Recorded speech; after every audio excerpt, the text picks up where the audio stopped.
Not feeling well, so she got to rest. I got the benefit of my parents wanting to play with us. Confidence. He's just Thing I did out there. today was his first day of preschool. You on the ball. I basically brought him in. First thing he did when he got right to the classroom doors, he saw his best buddy, ran right for him. It's like, you know, I'm going to be gone until Friday. Would you like to say bye? He's like, oh yeah, bye, Dad. And then it's like, I can't be bothered with you. Yeah, you'll have some awful good times going forward. Oh yeah, he's a wonderful. I mean, every parent says this about their kids, but he is wonderful. I got 3, 7, 10, and 20. Oh boy. And the 7-year-old, he's Good evening, ladies and gentlemen. It is 6 o'clock. Time to begin our September 2nd meeting. This time, we'll call for the consent agenda. Thank you, Mr. Mayor. This being the minutes that reflect the month of August, we don't have a tremendous amount going on. We have the minutes of the council's regular meeting on August 19th. Your disbursement report for fiscal year 2014, set of minutes for the Environment and Water Resources Committee meeting of May 20th, and the minutes of the Charlotte Monroe Executive Airport Commission, which met on June 9th. The other additional item you have on your consent agenda is a resolution declaring the City Council's support for retaining Union County's Department of Human Services within the limits of the City of Monroe. We'll have a lot more to report as we move into the fall, Mr. Mayor. Okay, thank you, Mr. Rob. Do I have a Motion to approve. have a motion? Do I have a second? Second. All in favor? Also on this resolution, supporting the human services buildings in the City of Monroe, they sent some paperwork down. I'm sure all of you got it. They want us to appoint someone from the council, mayor council side, to be a representative of the city and work with them closely throughout the process. And at this time, you know, we need to do that. Maybe, I guess I could do it, but I'll ask to bring it to the council and see what they want to do with it. Well, Mayor, I'd like to make the resolution to nominate Councilman Keziah for that position. I think he's got the knowledge and the experience to handle it, and certainly has the city and the county's best interest, I believe, at heart, and I think he could do that. I'd like to nominate him. And I'll second it. I have a motion and a second. Any discussion? Hearing none, all in favor? Aye. Any opposed? Okay, Mr. Keziah, will you do that? Oh, yes, I'll be glad to. Okay. Next item is a regular agenda, public hearing on item 3, consideration of finance agreement for construction of fire station. Good evening, Mayor, Council. I'm Lisa Strickland with Assistant Finance Director. North Carolina General Statutes 160A-20 requires that a public hearing be held to hear public comments prior to entering into a contract involving real property improvements. Back on July 15th, City Council held a public hearing regarding the financing of Fire Station Number 4, located at 3903 Old Charlotte Highway in Monroe. The project cost indicated at this public hearing was an amount not to exceed $4 million. Construction bids for the project were received on July 22nd, and certain project costs have increased to an amount not to exceed $4,400,000. Another public hearing is being held tonight to consider comments on this project. The application has been filed with the Local Government Commission to approve the financing agreement with PNC Bank in an amount not to exceed $4,400,000. Tonight, Council is requested to adopt a resolution to approve this financing agreement at an interest rate of 2.1% from PNC Bank. The resolution will also provide security for the city's obligation under the contract by granting PNC a lien under a deed of trust. Okay. Any questions? Comments, council? Hearing none, this is a public hearing. Thank you, ma'am. Is anyone here who'd like to speak in favor? Anyone here who'd like to speak in opposition? Hearing none, we'll close the public hearing and take action. Motion to approve. I have a motion. Do I have a second? Second. A motion and a second. All in favor? Any opposed? Hearing none, that approved. Item 4 is a zoning map public hearing request for property located 631 North Secrets Avenue. Good evening, Mayor and Council. I'm Doug Brett, the Planning Department, and tonight I'm presenting a zone map amendment request for the property located at 631 North Secrets Avenue. The applicant, ABS Alloys and Metals, is requesting to rezone the property at 631 North Secrets Avenue from GI General Industrial to Conditional District 631 North Secrets Avenue. The subject property is outlined in blue, and I'm going to say this because I know it'll be a question later. As you can see, the property line does go through the middle of the building, but as part of this rezoning, if approved, they will change the property line to where the building will be entirely on one piece of property rather than bisected by the property line.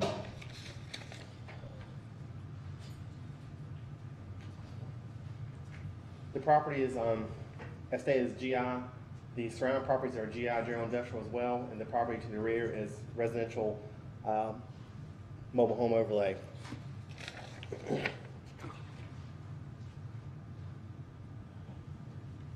This is a proposed site plan. As stated, the property line will be changed so the building will be on one piece of property. The applicant is requesting a conditional district in order to recycle high-performance metal alloys within the existing 75,000 square foot building. The recycling process will occur completely inside the building. The only outside storage that will take place will be a small area to the rear of the building where they will store their product being shipped into the facility. They'll be stored on pallets with 55-gallon drums. The product material, once it's recycled, will be stored directly inside the building. As part of this rezoning process, the applicant is also requesting to retain all GI uses as well. And staff will be glad to answer any questions. The planning board did unanimously recommend approval of the project, and the applicant's also here tonight to answer your questions if you have any too. Thank you, sir. There's a public hearing. Anyone here who would like to speak in favor? Hearing none. Anyone like to speak in opposition? Hearing none, we'll close the public hearing. Move approve. Have a motion to approve. Second. Have a motion and a second. All in favor? Any opposed? Hearing none, that will pass. Item 5.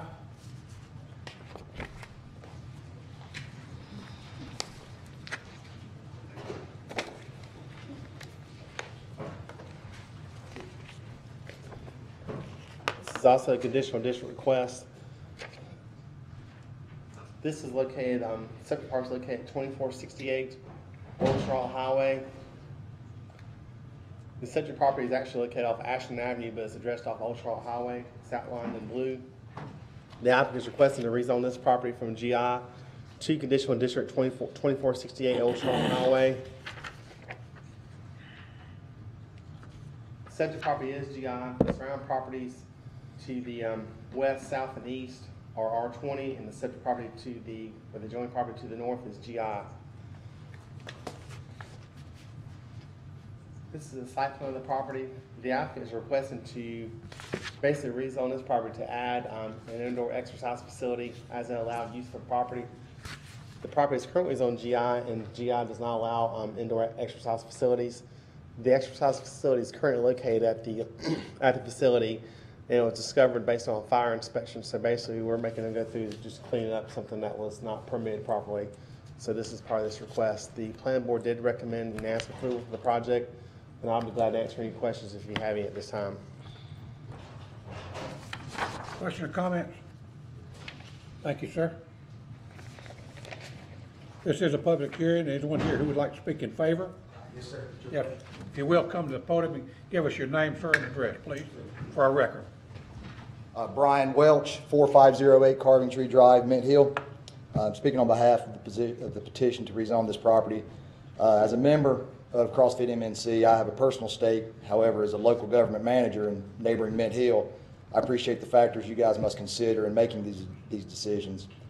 Fortunately, in this case, as identified by Mr. Britt, the proposed use is very much compatible with the adjacent uses with Williams Athletic Complex and the nearby Aquatic Center. And I believe your planning board has offered a favorable recommendation as well. From a practical standpoint, CrossFit gyms and industrial facilities is very commonplace. In fact, we rezoned some property in Mint Hill about 3 years ago for our CrossFit facility. Due to the nature of the equipment used in these workouts, industrial spaces make ideal, if not necessary, locations for these facilities. On a personal note, homegrown businesses such as what Greg Crook and his wife Sharon are doing here really are the backbone of strong communities such as Monroe and Mint Hill, quite honestly. What they are doing for people on a day-to-day basis literally is life-changing, and I'm a testament to that, quite honestly. And just on behalf of the entire CrossFit MNC family, just appreciate your consideration of this matter. Thank you. Thank you, sir. Anyone else who'd like to speak in favor? Anyone here who would like to speak in opposition?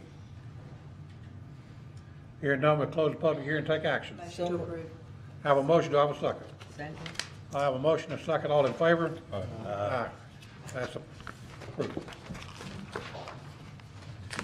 Item 6, zoning map request.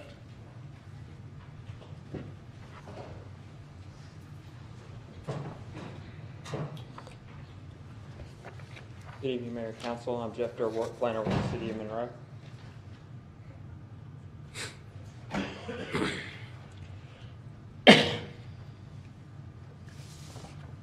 This is a zoning map amendment request by CMC Union for property located at 1417 Dove Street. The request is to rezone the property from Conditional District Smith Nursing Center Amendment 1 to Conditional District Smith Nursing Center Amendment 2. The original conditional district was approved in 2006 to allow for the construction of the Jesse Helms Center. In 2013, the district was amended in order to allow for the removal of the original Smith Nursing Center building and for the installation of a permanent ground level helipad on the property. The applicant is now requesting to amend the conditional district in order to install a loading dock, traffic circulation area, and additional parking spaces at the Jesse Helms Center. I'd like to orient you to the aerial map on the screen. The subject property is highlighted in blue. East Roosevelt, Highway 74 is to the north, Fincher Street is to the west, and Dove Street is to the south. Fincher Street and Dove Street are both private streets, and the CMC Union Medical Complex is located directly to the south of the subject property.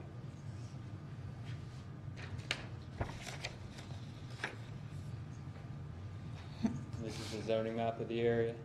Again, the subject property is highlighted in blue. Surrounding properties are zoned OT Office Transitional, CMC Conditional District CMC Union Amendment 3, Conditional District Walgreens, and GB General Business.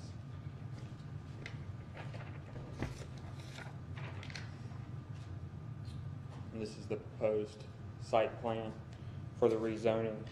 Again, this is 74 to the north, Fincher Street to the west, and Dove Street to the south.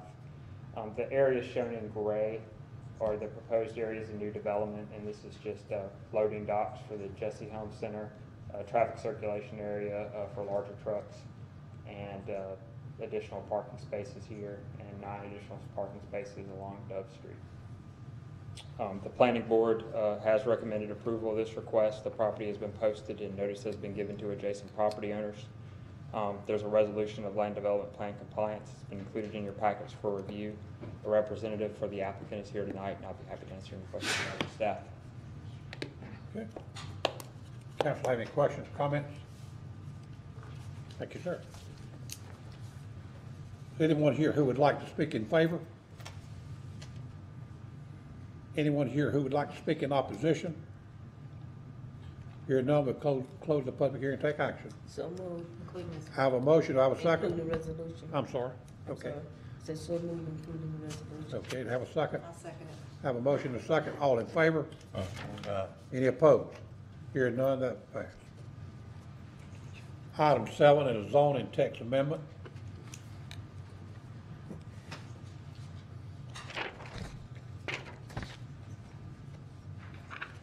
Again, I'm Jeff Durworth, City of Monroe.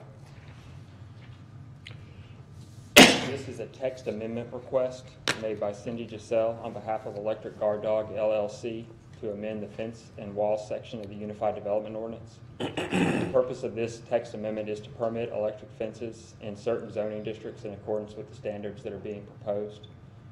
The applicant installs perimeter security systems throughout the United States. Their particular systems provide an electrical shock deterrent to potential intruders and are also monitored 24 hours a day, similar to a home security system like Brink's. So when a trespasser touches the fence, they get an electric shock, and it also sets off the alarm system that's monitored outside in a separate office. On the screen is an example picture of the type of security fences that they install. These are essentially wire fences. They're located behind a non-electrified perimeter fence, and they extend slightly above the outside perimeter fence, so if an intruder tries to climb up the non-electric fence, they can't jump over it, the security fence portion.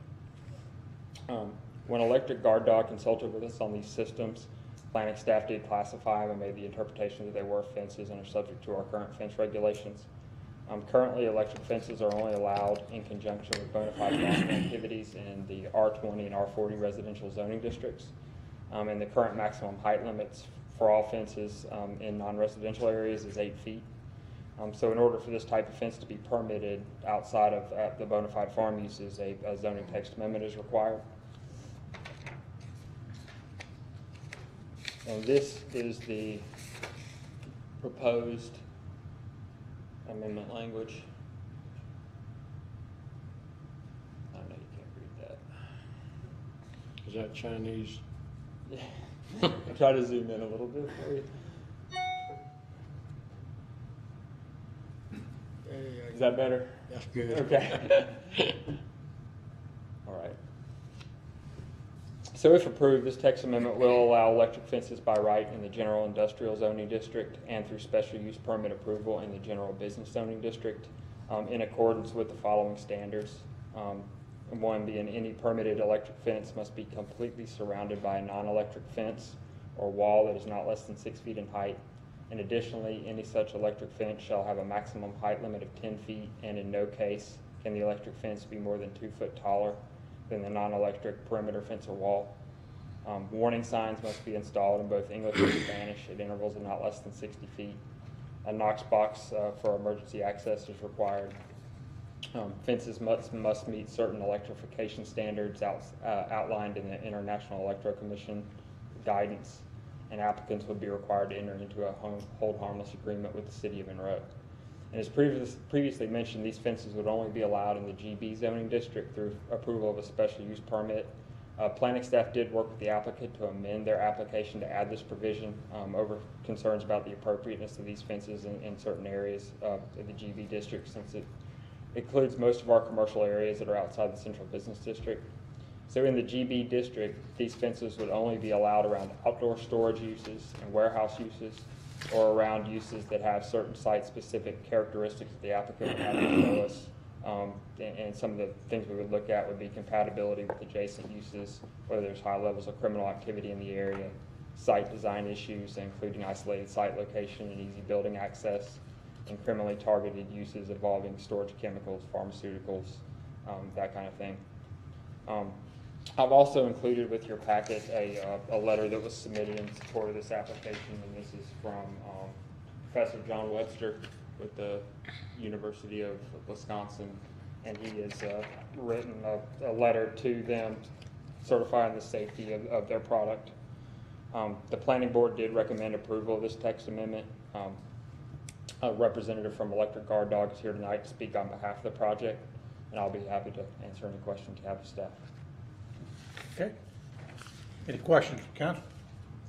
I only had two, and in that may well be not your question, and if you want to defer the answer, that's fine. I hate to sound ignorant, but I do want to understand that the wire fence out there would be probably existing. That's not a part of theirs, and that inside is the electrified part. Is that correct? That's correct. 2 feet above. And I was reading over that letter there from somebody, I believe you said it was University of Wisconsin, or someone that obviously had done some study on this. So the amount of electrical shock is merely meant to be a deterrent. It's not one strong enough to create death. Is that correct? That is my understanding. Right. Okay. That's sort of my thought there. I was just curious. Yeah. I mean, I see the need for something like this, but okay. Any other questions, comments? Thank you, sir. This is a public hearing. Is anyone here who would like to speak in favor? If you would, please come and give us your name and address, please, for the record. Good evening. My name is Cindy Gassell. I am with the company that approached planning and has worked with them to try to get this as an allowable product in your town. And he did an excellent job of presenting the material. The answer to your question is a definitive yes. Dr. Webster has studied these, and the shock deterrent is 1/10,000th of a second in duration. Therefore, the fact that it is so short, it is absolutely not harmful. And that's why we did a hold harmless agreement. We've already presented that to the city attorney, and it's been approved, the language and all in that. So I'm happy to answer any questions that you may have. What other cities do you have this in? We have over 3,000 cities across the country. I can give you. Let me rephrase my I can question. give you some North Carolina. What cities in and around in our area? I can tell you that because I did some recent work in many of them.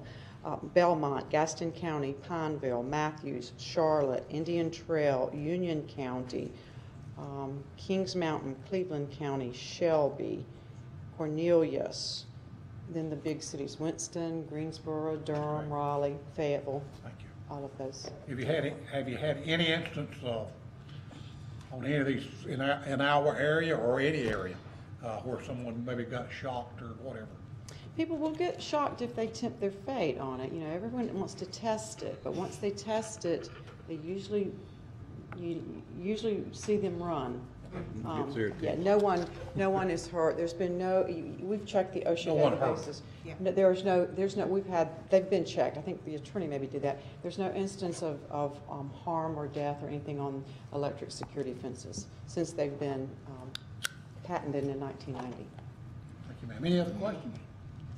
And one question, they have an automatic shut off.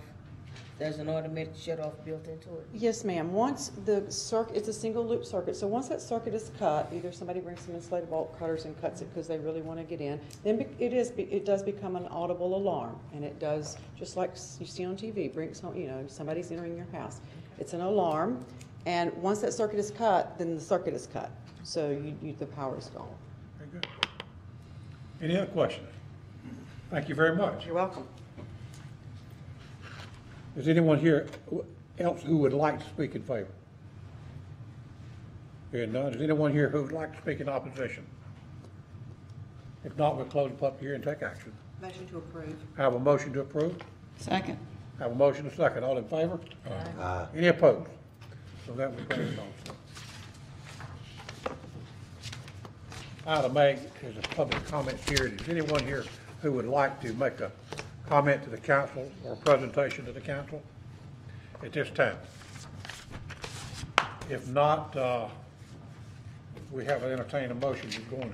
I move to go into closed session pursuant to North Carolina General Statute, section 143-318.11A3, to consult with attorneys retained by the city council in order to preserve the attorney-client privilege between the attorney and the city council, and to consider and give instructions about the handling or settlement of a judicial claim, specifically the case of the City of Monroe versus Construction Financial Services, LLC, 11-CVS-2277.